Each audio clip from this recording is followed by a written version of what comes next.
Hello students, welcome to your biology class. So as we have discussed in our last class about the exchange of gases and the factor which affecting on the exchange of gases on the basis of, or we can say the exchange of gases depending on these following factors. So already we have studied one pressure or already we have discussed one pressure or concentration gradient factor already we have discussed in this class. Now in today's class shall we discuss about the solidity, thickness of the membrane and surface area. So let us start these things already we have discussed in our previous class. Now students, the next factor that is influence on the gas exchange, that is the solubility of gases. Now here the solubility is one of the factor by which a exchange of gases takes place. So here uh, solubility of CO2 means carbon dioxide is 20 to 25 times higher than the oxygen. Solubility carbon dioxide is ज़्यादा होती है compared to the oxygen. So the amount of carbon that can diffuse through diffusion membrane per unit difference in partial pressure is much higher than the that of oxygen. ठीक है, यही इतना ही आपको इसके बारे में लिखना है. सॉलिबिलिटी भी एक फैक्टर है which depend on the influencing exchange of gases depend on the solubility. ठीक है. Next, thickness of the membrane. बच्चों यहाँ पर आप देख सकते हैं ये जो आपको दिख रहा है ये ब्लड वेसल्स, यहाँ लिख देखो ब्लड कैपिलरी, और ये इसके अंदर जो ये राउंड दिख रहा है ये अल्विलाई और अल्विलाई की कैविटी जिसमें एयर है. अब यहाँ इसके अंदर का ऑक्सीजन इस ब्लड वेसल्स में जाना है यानी कि कैपिलरी में, और इस कैपिलरी का कार्बन डाइऑक्साइड इस ऑक्सीजन में जाना है. तो ये ट्रांसफर ना हो तो ये मेम्ब्रेन, यस ये मेम्ब्रेन के बीच में. So that is called thickness of the membrane. इसकी मोटाई कितनी है. बेसिकली यहाँ तीन टाइप के मेम्ब्रेन है. स्क्वैमस एपिथेलियम जो अल्विलाई का है. हम स्ट्रक्चरल ऑर्गेनाइजेशन एनिमल में स्क्वैमस एपिथेलियम कहाँ पाया जाता है वो तो आप देखे होंगे, इन द लंग्स बोल के था, means in the alveoli. So the alveoli की जो ये लेयर जो बनी हुई है स्क्वैमस एपिथेलियम से बनी हुई. उसके बाद इंडो एंडोथेलियम ऑफ अल्विलाई कैपिलरीज. ये जो कैपिलरीज आप देख रहे हैं इसकी जो ये जो लास्ट बाउंड्री जो दिख रही है ये एंडोथेलियम से बनी हुई. In between this two a basement membrane is there. So इन तीन वॉल के बीच में से गैस एक्सचेंज होना है जिनकी टोटल थिकनेस, यहाँ नीचे इसको लार्ज करके दिखाया देखो, it is the thickness is only about 0.5 micron which is able to easy gas exchange. इतना पतला होता है 0.5 micron, काफी पतला होता है वो, जिसकी वजह से गैस एक्सचेंज आसानी से हो जाते हैं. ठीक है, तो आपको थर्ड फैक्टर लिखकर ये 3 पॉइंट लिखना है, फिर ये लिखना है, ये डायग्राम की वहां पर जरूरत नहीं. हाँ, तुम अंडरस्टैंडिंग के लिए अगर ड्रा करना चाह रहे तो कर सकते हैं. ठीक है. Then the fourth factor surface area of the respiratory membrane. यहाँ ये देखो आप, ये आपको लंग्स दिखाई दे रहा है. लंग्स का जस्ट एक पॉइंट जैसी जगह पे इतने लंग्स है, फिर इतने के एक पॉइंट जैसी जगह पे इतने सारे अल्विलाई. तो इसका ये मतलब है the presence of alveoli increase the surface area. कितने अल्विलाई है, कितने सरफेस एरिया हमारा कितना बड़ा है in on the lungs, it increase the gas exchange. जितना बड़ा हमारा अल्विलाई होगा, जितने सारे हमारे पास अल्विलाई होंगे उतना बड़ा हमारा सरफेस एरिया होगा for the exchange of gases. तो उसको एक कैलकुलेशन किया गया है which is about the surface area of the human lungs is equal to the tennis court. एक टेनिस कॉर्ट जितना बड़ा होता है उतना बड़ा अगर हमारे लंग्स को हम एनलार्ज करेंगे, इसकी हर अल्विलाई को हम फैला के देखेंगे तो एक टेनिस कॉर्ट के उतना बड़ा हमारा लंग्स हो सकता है. ठीक है, समझ में आ गई बात। तो ये हेडिंग लिखकर आपको ये फैक्टर लिखना है और कुछ नहीं, बस राइट। चलिए आगे बढ़ते हैं। सो नाउ द नेक्स्ट अभी जो इसके पीछे की जो टॉपिक पढ़े हम वो एक्सचेंज ऑफ गैसेस थी, और कुछ कुछ फैक्टर पे एक्सचेंज ऑफ गैसेस डिपेंड था। After the exchange of gases the gas should be transferred. Oxygen should transfer from lungs to the tissue. Is it right? Carbon dioxide should transfer from tissue to the lungs. जैसे कि आपको diagram में दिखाई दे रहा है, देखो oxygen lungs से blood के थ्रू टिश्यू में आया, टिश्यू में भी मसल, टिश्यू में भी लीवर, टिश्यू में भी brain. Carbon dioxide from this tissue through the blood transfer to the lungs, जिसको हम कहते हैं ट्रांसपोर्ट ऑफ गैसेस। तो चलिए पढ़ेंगे क्या है ये transport of gases. Now that it is the transport of respiratory gases means oxygen and CO2 from the alveoli to systematic tissue and vice versa। यानी कि लंग से टिश्यू और टिश्यू से लंग्स, लंग से टिश्यू, टिश्यू से lungs transfer होने जाने वाले को, सरकने वाले को हम बोलेंगे ट्रांसपोर्ट ऑफ गैसेस। बच्चों यहाँ पर आप कंफ्यूज जरा भी नहीं करना है। एक्सचेंज का मतलब जस्ट टेकिंग, जस्ट एक ऑक्सीजन आना, कार्बन डाइऑक्साइड जाना, जस्ट इनटेक एंड आउट, वो एक्सचेंज। ये ट्रांसपोर्ट है, कुछ कैरी करना, कुछ चीजें कैरी करना। लंग से oxygen carry up to the tissue, from the tissue carbon carry up to the lungs, transfer है ये, वो एक्सचेंज था, एक ट्रांसफर है, डोंट बी कंफ्यूज।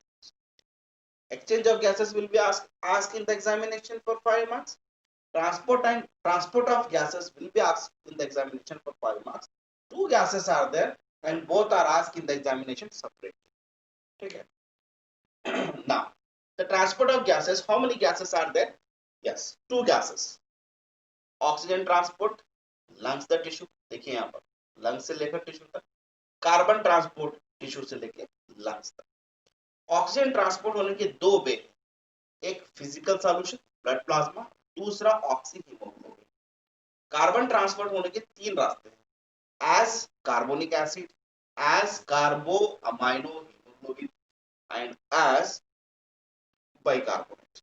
सो ये तीन वे से carbon dioxide sorry carbon dioxide from tissue to lungs जाएगा, और इन दो वे से oxygen from lungs to tissue आएगा। ठीक है, तो चलिए देखते हैं one by one. Yes. Transport of gases. Very first, transport of oxygen. कितने वे हैं transport of oxygen के? Yes, only two ways are there for transport of oxygen. Number one, as physical solution. देखिए बच्चों, प्लाज्मा, ब्लड प्लाज्मा यानी कि 99% plasma में पानी होता है, ठीक है, और रिमेनिंग दूसरा कंटेंट जिसमें हम सेल्स यानी कि आरबीसी सेल्स प्लाज्मा में होते हैं। सो ओनली 3% यहाँ पर लिखा है, only 3% of oxygen is carried by diffusion in the plasma। उस प्लाज्मा में हमारा आरबीसी उस प्लाज्मा में हमारा ऑक्सीजन मिक्स होके वो ट्रांसफर होता है ओनली जस्ट अबाउट 3%। ठीक है, now come to the age oxyhemoglobin. आप अच्छी तरह जानते हैं हमारा ब्लड का colour, what is blood actually? Very first, blood is a connective tissue. Blood एक टिश्यू है, उसमें कई प्रकार के सेल होते हैं। एक वो सेल होते हैं जो उनका जो शेप होता है रेड होता है, क्योंकि उनके पास एक हीमोग्लोबिन नाम का पिगमेंट पाया जाता है, जो पिगमेंट की प्रेजेंस होने की वजह से उनको हम रेड ब्लड सेल्स कहते हैं। वो पिगमेंट हीमोग्लोबिन के अंदर फिर पाया जाता है, वहां आपको पॉलीपेप्टाइड चेंज यानी कि अमीनो एसिड्स, उसके अंदर ऑक्सीजन को कैरी करने की कैपेसिटी होती है। हीमोग्लोबिन में आयरन होता है, वो ऑक्सीजन को कैरी करने की कैपेसिटी होती है। तो जो ऑक्सीजन ब्लड के सेल्स यानी कि आरबीसी सेल्स के ऊपर जो हीमोग्लोबिन है उससे मिक्स होकर जो ट्रांसपोर्ट होता है, तब हम उसे बोलेंगे oxy haemoglobin. So about 97% of oxygen is transported through or by by the hemoglobin, जो कि रेड ब्लड सेल्स पर यानी कि आयरन उसके अंदर कंटेंट होता है, containing the pigment present on RBC red blood cells. ठीक है, then as oxyhemoglobin, oxygen bind with the hemoglobin it is reversible, यानी कि मिल भी सकता फिर छूट जाता है, जैसा मिल गया it is become oxyhemoglobin. Oxygen अगर हीमोग्लोबिन से मिल गया then it is called oxyhemoglobin in the lungs. This is called oxygenation या ऑक्सीजनेटेड ब्लड। ठीक है, then hemoglobin, hemoglobin has 4 heme unit, 4 heme unit होते हैं हीमोग्लोबिन में। Each heme unit molecule carry 4 oxygen molecules. देखिए hemoglobin 4 है plus 4O2 है, so become Hb4O8। Then ये आपको एज इट इज लिखना है। Then binding of oxygen depend, ये ऑक्सीजन हीमोग्लोबिन से डिपेंड होना बोल तो ये किन चीजों पे डिपेंड होता है। Number 1 partial pressure of oxygen and carbon dioxide, hydrogen ion concentration, ठीक है, hydrogen ion concentration and temperature, इन चीजों पे डिपेंड होता है। जो कि अल्विलाई के अंदर, इन द अल्विलाई हियर क्या ज्यादा होता है, ऑक्सीजन ज्यादा होता है, high partial pressure of oxygen, low partial pressure of carbon dioxide, then less amount of hydrogen ion present and low temperature. Because of this, oxygen mixed with the hemoglobin. These factors favor the formation of oxyhemoglobin. जब उसको हम बोलेंगे oxyhemoglobin, right? Then in tissue, low partial pressure of oxygen, high carbon dioxide, high hydrogen ion, and high temperature. Because of this, so the oxyhemoglobin dissociated to release oxygen. वो ऑक्सीग्लोबिन इन फैक्टरों की वजह से वो oxygen haemoglobin को छोड़कर ठीक है, वो ऑक्सीजन हीमोग्लोबिन को छोड़कर ऑक्सीजन टिश्यू में चले जाएगा और हीमोग्लोबिन वापस आ जाएगा। तो ये डिसोसिएशन, वो दो अलग हो जाते हैं। इसलिए रिएक्शन में देखो आप रिवर्सिबल है, ऊपर इन इसकी वजह से ये फॉर्मेशन हुआ, फिर इसकी वजह से again back to this factor already यहाँ पर आपको रिएक्शन में दिया गया। ओके, ठीक है, समझ में आ गया। Then every 100 ml of oxygenated blood, अगर ब्लड का ऑक्सीजनेटेड ब्लड 100 ml है, can deliver around 5 ml of oxygen. ठीक है, 100 ml ऑफ ऑक्सीजनेटेड ब्लड के अंदर 5 ml ऑक्सीजन होता है एक टिश्यू को under a normal physiological condition. वो पर्सन नॉर्मल होना चाहिए, उसके अंदर कोई कुछ भी डिस्टर्ब नहीं होना चाहिए under a normal physiological condition. ठीक है, फाइन। तो ये सेपरेटली आपको हो सकता है ट्रांसपोर्ट ऑफ ऑक्सीजन बोल के 5 मार्क्स के लिए आप जो भी आपको स्लाइड जो दिखाई दिया है, जो समझाया गया है, वो आप लिख सकते हैं। फिर एक इंपॉर्टेंट है, ये 3 मार्क्स के लिए पूछता है, जहां पर आपको ये पॉइंट्स लिखकर डायग्राम एज इट इज उतारना है। ये डायग्राम का नाम है ऑक्सीजन हीमोग्लोबिन डिसोसिएटिव कर्व। इसमें एक इसके एक्स एक्सिस और वाई एक्सिस पर इसकी जो एक्स एक्सिस है उस पे लिया जाएगा partial pressure of the oxygen और वाई एक्सिस पे लिया जाएगा percentage of saturation of haemoglobin with the oxygen. तो जैसा जैसा पार्शियल प्रेशर बढ़ते जाएगा उसी तरह हीमोग्लोबिन ऑक्सीजन से या ऑक्सीजन हीमोग्लोबिन से मिक्सअप होते जाएगा बोलकर ये एक कर्व है, ये एक डायग्रामेटिकली सिग्मॉइड कर्व के लिए सिग्मॉइड कर्व से एक डायग्राम रिप्रेजेंट किया गया है।